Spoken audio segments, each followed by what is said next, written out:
Hi, Miss Nolan. So this is my demo speech. In my audience, I have my lovely parents, my mom and my dad who's recording. And here we go, we're getting ready to start. So obviously playing a guitar isn't as hard or as easy as a lot of people make it out to be.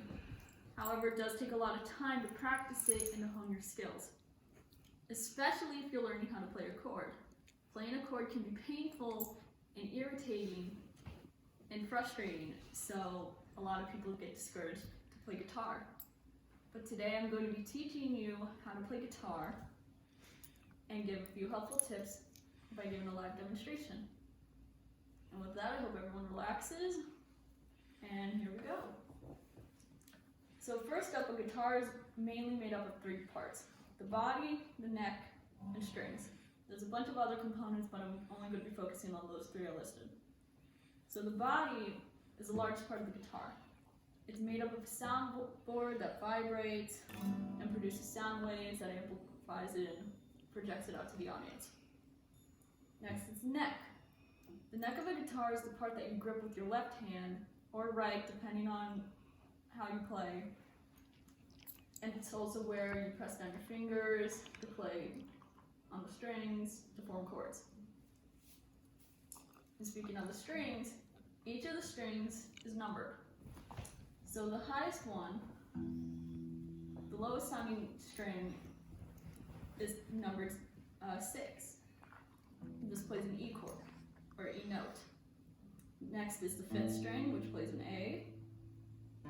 4th, which is a G. 3rd, which is a D. 2nd, which is a B. And the 1st string, which plays a high E. Your fingers are also numbered as well. So they're numbered 1 through 4. Your forefinger or your pointer finger is numbered 1. Your middle finger is numbered 2. Ring finger is 3. And your pinky's 4. And you're going to be using these four, well, you're going to be using your 3 fingers, index, middle, and ring, to play your chords. Now, one of the other major parts of a guitar are the frets. So these indicate where you should put your fingers when you play chords and when you're playing a song. They also indicate what pitch you're in, what octave you're playing in, a lot of music gibberish. So I could go into that, but like I said, it's a lot of music gibberish, and I don't have a lot of time for that, so if you like, I can explain it later.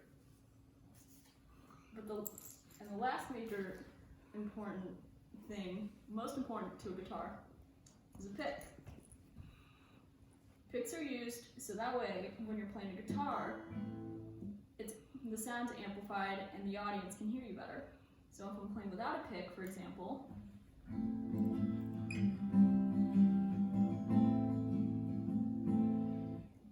it sounds kind of muted and quiet, which is great if you're playing by yourself and to no one else. But if you have an audience with you like I do right now,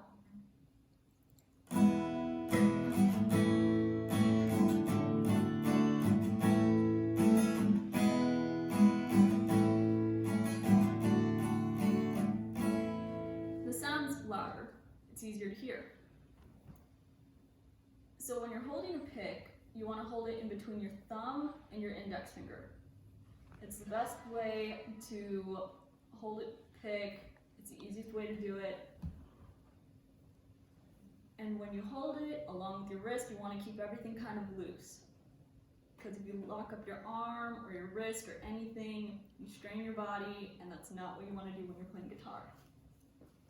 So now that I have all of this information out of the way, I'm going to get to the main part and teach you the 3 main chords. These are the easiest chords to learn on a guitar. They're the base of everything. If you learn these 3 chords, you can learn how to play any song that you hear or know. So first up is the E chord. So an E chord is used, again, using your first 3 fingers, index, middle, and ring. So when you form an E chord, you want to put your 2nd finger on the 5th string, on the 2nd fret. Then you want to put your 3rd finger, your ring finger, on the 4th string, 2nd fret. right next to the second finger, like so. See? And then finally, you want to put your first finger on the 3rd string of the 1st fret. So it kind of looks like a little claw, as Phoebe Buffay from Friends says. So, if anyone wants to volunteer, I'm not going to force you guys to volunteer to learn how to play guitar. If you guys want to volunteer, that's fine, or I can just keep going. But once you have the basic chord formed, you want to try strumming it a couple times, forming it, just so that way you get a feel for it. Next is the A chord. The A chord is again formed with your 3 fingers. You want to put all 3 right next to each other.